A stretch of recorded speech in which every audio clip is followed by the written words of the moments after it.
Voilà, depuis un ou deux dimanches, on a entrepris la lecture de la première épître, la première lettre de Pierre, et de faire une série de prédications avec Florence sur l'ensemble de ce livre du Nouveau Testament. Donc on va simplement poursuivre la lecture là où nous nous étions arrêtés dimanche dernier, c'est-à-dire au chapitre 2, 1 Pierre 2, les versets 4 à 10.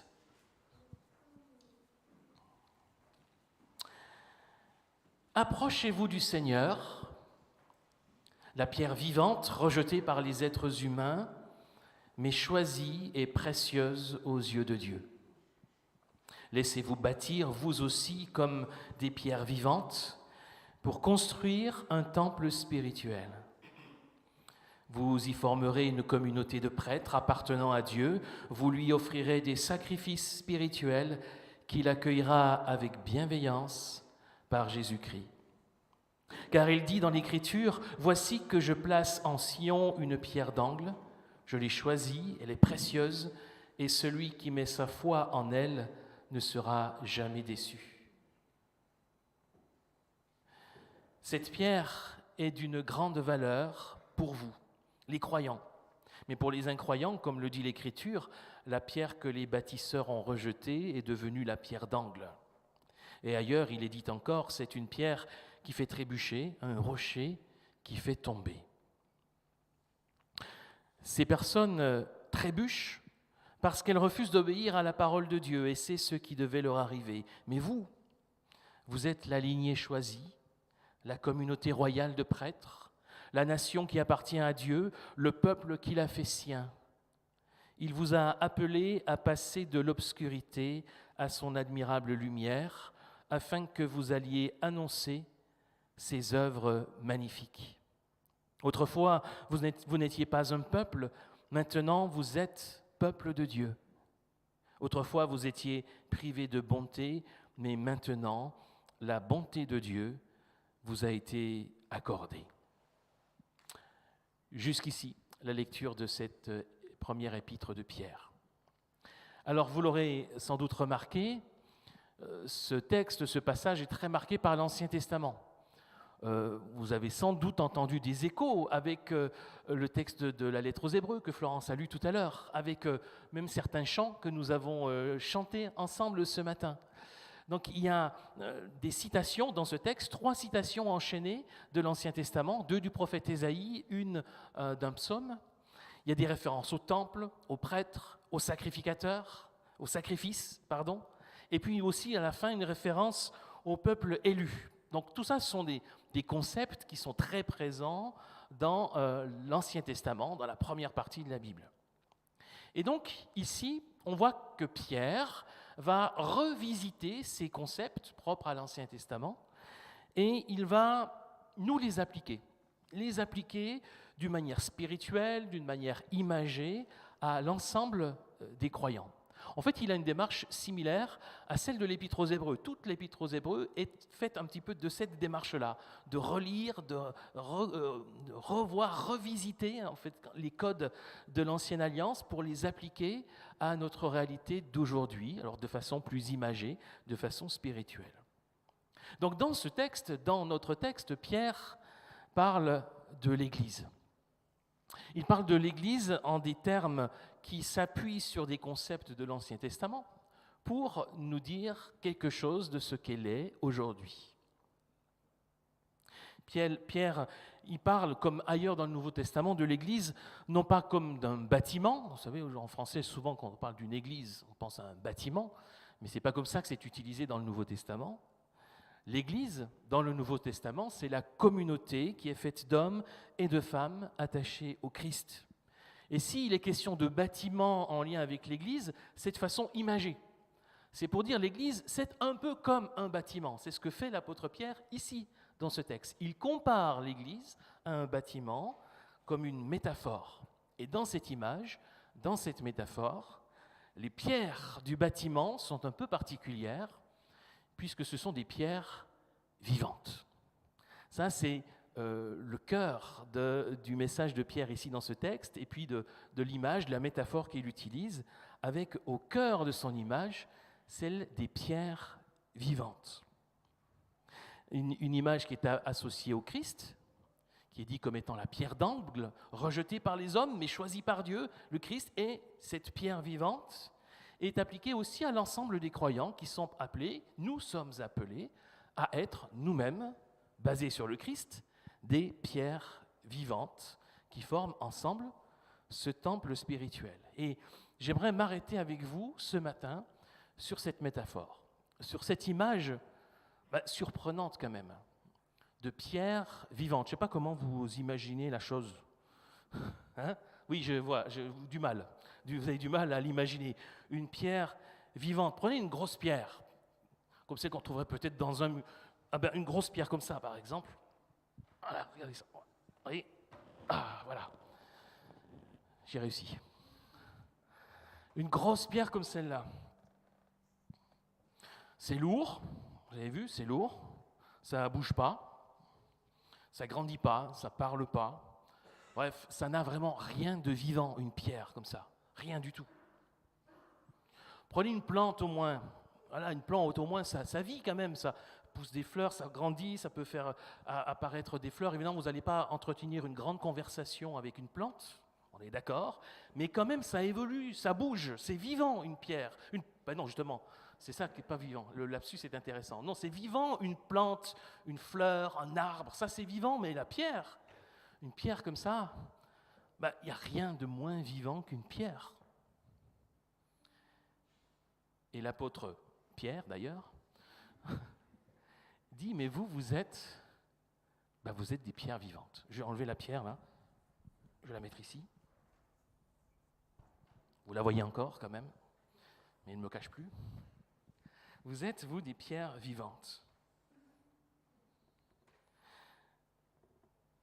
Ça me fait penser à cette parole de Jean le Baptiste. Vous savez, quand il y a des pharisiens, des chefs religieux qui viennent à lui pour se faire baptiser, on n'est pas trop sûr de leur motivation profonde. Et Pierre, d'ailleurs, interroge cette motivation des chefs religieux à venir se faire baptiser vers lui auprès du Jourdain.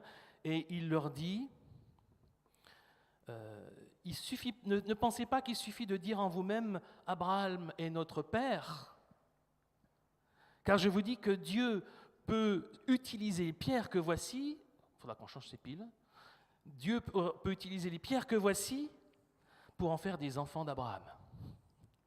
Et Jésus va dire quelque chose de similaire quand il va entrer de façon triomphale à Jérusalem, et que là encore, les chefs religieux disaient « Mais faites taire la foule, c'est pas possible, ils font trop de bruit. » Jésus leur répond en disant « Mais s'ils se taisent, les pierres crieront. » Voilà, ces deux textes-là évoquent des choses impossibles. Les pierres ne peuvent pas vivre, les pierres ne peuvent pas crier, les pierres ne peuvent pas devenir des enfants d'Abraham. Et pourtant, c'est bien cette image-là que Jean utilise, le Baptiste, que Jésus utilise, que Pierre utilise ici. Mais pour parler de nous, nous sommes quelque chose d'impossible. Nous sommes des pierres vivantes. Et cela parce qu'il y a la pierre vivante qui est venue, le Christ lui-même, et en lui, nous pouvons à notre tour devenir ce qui est inimaginable, ce qui est impossible sans l'œuvre de Dieu, des pierres vivantes. Et je crois que cette image, justement, nous parle d'une certaine façon du miracle de l'Église. Un édifice fait de pierres vivantes, c'est un miracle, c'est un petit miracle, pas un petit miracle, c'est un vrai miracle. Et l'apôtre Pierre nous invite à considérer l'Église comme un miracle de Dieu, comme un édifice vivant fait de pierres vivantes. Évidemment, ici, en parlant de l'Église, Pierre ne parle ni des édifices que nous construisons, ni même des institutions et des confessions que notre histoire a fait naître. Ce n'est pas ça l'Église. L'Église, c'est cette réalité spirituelle en Jésus-Christ qui dépasse toutes nos institutions, toutes nos structures humaines. Cette Église que l'on dit universelle, parce qu'elle unit mystérieusement tous les croyants, où qu'ils se trouvent aujourd'hui sur la surface de la terre, qui unit même de façon extraordinaire Tous les croyants, même si aujourd'hui ils sont décédés et auprès du Seigneur, ou alors s'ils sont ici-bas, sur cette terre. L'Église de Jésus-Christ, c'est cet édifice-là qui traverse l'espace, qui traverse les âges. C'est cette réalité spirituelle qui est un véritable miracle de Dieu. Un miracle où une communauté locale comme la nôtre est une part infime, mais bien réelle de cet édifice spirituel qui traverse les âges. Et si vous êtes croyant, eh bien vous êtes une des pierres vivantes qui forment cet édifice. Vous êtes lié à la pierre vivante, celle du Christ mort et ressuscité. Vous êtes lié à toutes les autres pierres vivantes d'aujourd'hui et d'hier, depuis le tout premier cercle des disciples de Jésus. Vous êtes connectés spirituellement à eux. C'est pas extraordinaire? C'est ce que nous sommes. C'est ce que Pierre nous dit, vous êtes ces pierres vivantes-là. Vous appartenez au miracle de l'Église de Jésus-Christ. Vous êtes de ces pierres vivantes. Alors, je suis d'accord, il y aurait beaucoup à redire sur les églises en tant qu'institution humaine, parce que c'est aussi une réalité humaine, l'Église et les églises. Et là, alors là, je ne parle même pas des bâtiments, je parle bien sûr des confessions, des institutions, de tel ou tel organisme, de tel ou tel aspect de l'Église, des églises dans le monde. Il y a évidemment beaucoup de choses à redire. Il y a des zones d'ombre, parfois très sombres. Il y a des failles, il y a des imperfections, il y a parfois des dysfonctionnements. Il ne faut pas se voiler la face, c'est une réalité. Mais l'Église, au sens du Nouveau Testament, au sens où Pierre en parle ici, l'Église, c'est aussi et c'est même d'abord l'œuvre de Dieu. C'est cet édifice spirituel qui traverse les âges malgré nos infidélités. Bien sûr qu'il y a cette dimension humaine à toute Église et à l'Église d'une manière générale. Mais il y a aussi la marque de l'œuvre de Dieu, du miracle qu'il accomplit en faisant de nous des pierres vivantes. Et cette réalité-là de l'Église, ça dépasse, ça transcende largement nos réalités locales et nous invite à toujours élargir notre regard, à lutter contre les visions étriquées de l'Église. Prenons conscience de l'ensemble de l'édifice spirituel. Refusons tout enfermement sur soi, tout sectarisme qui nous ferait croire que nous serions le seul édifice véritable. Non, une part infime, mais réelle, de cet édifice spirituel que le Christ lui-même bâtit. Voilà ce que nous sommes, chacun pour notre part et ensemble, en tant que communauté. Alors en restant humble et lucide, parce qu'il y a cette dimension humaine, restons humbles, restons lucides, gardons aussi intacte notre capacité d'émerveillement devant l'œuvre de Dieu, devant cet édifice fait de pierres vivantes, animé par l'Esprit de Dieu et qui s'élève à la gloire de Dieu. Et je crois que Pierre veut nous inviter à cet émerveillement, il veut nous inviter à la louange pour cette œuvre, ce miracle de Dieu, de l'Église. Mais alors, voilà, ce miracle, il est là, il existe. Qu'on s'en rende compte ou pas, si on est croyant, on en fait partie. On est une des pierres, peut-être plus petite et moins lourde que celle-là, mais quand même une pierre vivante de cet édifice. Mais comment faire pour entretenir la vie, pour maintenir ce miracle, pour le vivre pleinement, chacun pour notre part et nous tous ensemble? Je vous propose à partir de notre texte de relever 2 éléments de réponse qui nous aident à entretenir la vie et le miracle de l'Église. Le premier élément, c'est de revenir au tout début de notre texte, à l'appel, l'exhortation que Pierre a, qui ouvre notre passage, celle de nous approcher du Seigneur. Approchez-vous du Seigneur, c'est le verset 4. Approchez-vous du Seigneur, la pierre vivante, rejetée par les êtres humains, mais choisie et précieuse aux yeux de Dieu. Approchez-vous du Seigneur. Vous savez, une église, n'importe quelle église, elle peut avoir les prédicateurs les plus éloquents. Elle peut avoir les musiciens et les chanteurs les plus doués. Elle peut avoir l'assemblée la plus nombreuse, réelle ou virtuelle. Elle peut avoir la confession de foi la plus orthodoxe, la liturgie la plus biblique, les locaux les plus somptueux, et puis vous pouvez continuer la liste. Si la personne de Jésus-Christ n'est pas au centre, si ce n'est pas lui qui est la pierre d'angle, eh bien même si on a tout ça, l'édifice est fragilisé. Approchez-vous du Seigneur. C'est là le cœur, l'essentiel, l'incontournable de toute Église. Et parfois, il ne faut pas se fier aux apparences. C'est de lui, c'est du Christ et du Christ seul que vient la vie pour une Église. C'est seulement parce qu'il est la pierre vivante que nous pouvons à notre tour être des petites pierres vivantes. Tous les projets qu'on peut élaborer dans une église, toutes les stratégies qu'on peut mettre en place, elles n'ont de sens que si elles sont nourries d'une relation personnelle et communautaire avec le Christ vivant. Approchez-vous du Seigneur. C'est la première chose à faire en toutes circonstances. Jamais perdre de vue cette perspective incontournable. Le but ultime de l'Église, c'est pas de grandir, c'est pas de remplir les chaises, c'est pas de faire exploser le budget. C'est pas ça le but ultime d'une Église. C'est de glorifier le Seigneur. Voilà le but ultime d'une Église, toujours. C'est de vivre, de manifester l'amour de Dieu. Ou pour utiliser une métaphore que Pierre utilise dans notre texte, c'est d'offrir à Dieu des sacrifices spirituels qu'il accueillera avec bienveillance.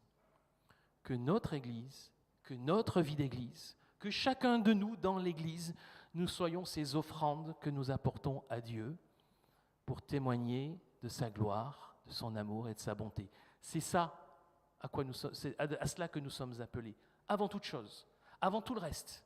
Et c'est pour ça qu'il faut toujours d'abord et sans cesse s'approcher du Seigneur.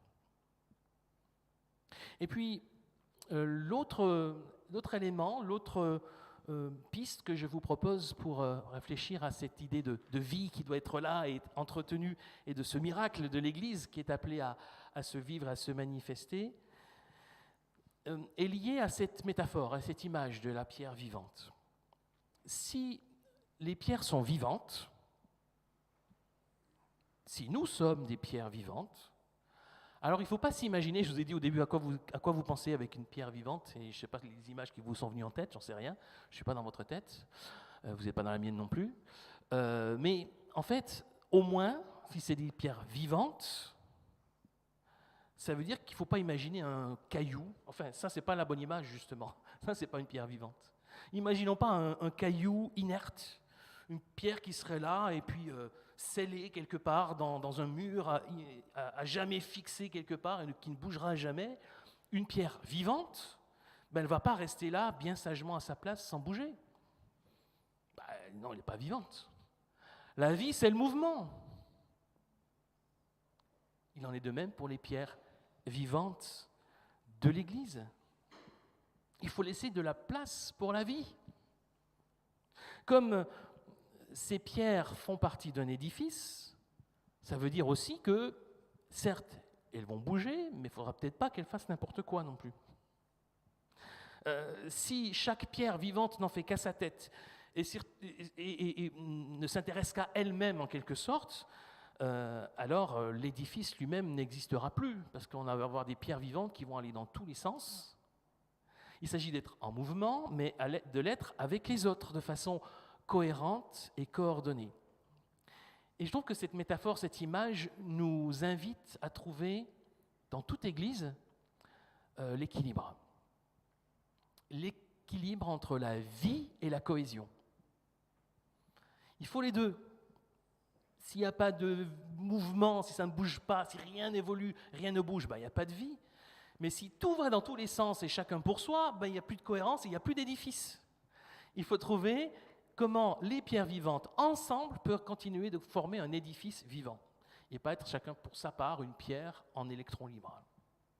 C'est le défi de toute église, de tout édifice vivant, fait avec des pierres vivantes, c'est d'avancer, mais ensemble. De garder cette tension féconde entre la vie et la cohésion.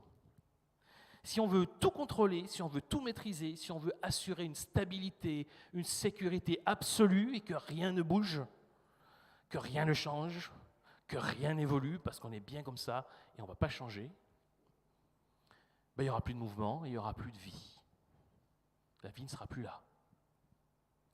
Mais si chacun fait ce qu'il veut, se soucie de soi-même, de ses attentes, de ses besoins, de ses envies, sans jamais considérer ceux des autres, alors il n'y aura plus d'édifice. Il va se désagréger et il n'y aura plus que des pierres dispersées. Cette tension féconde entre la vie et la cohésion, c'est le défi de l'Église. Et lorsque ça fonctionne, parce que ça peut fonctionner, c'est un petit miracle. Parce que c'est Dieu qui aura permis de trouver cet équilibre. Pierre nous invite à considérer l'Église comme un miracle.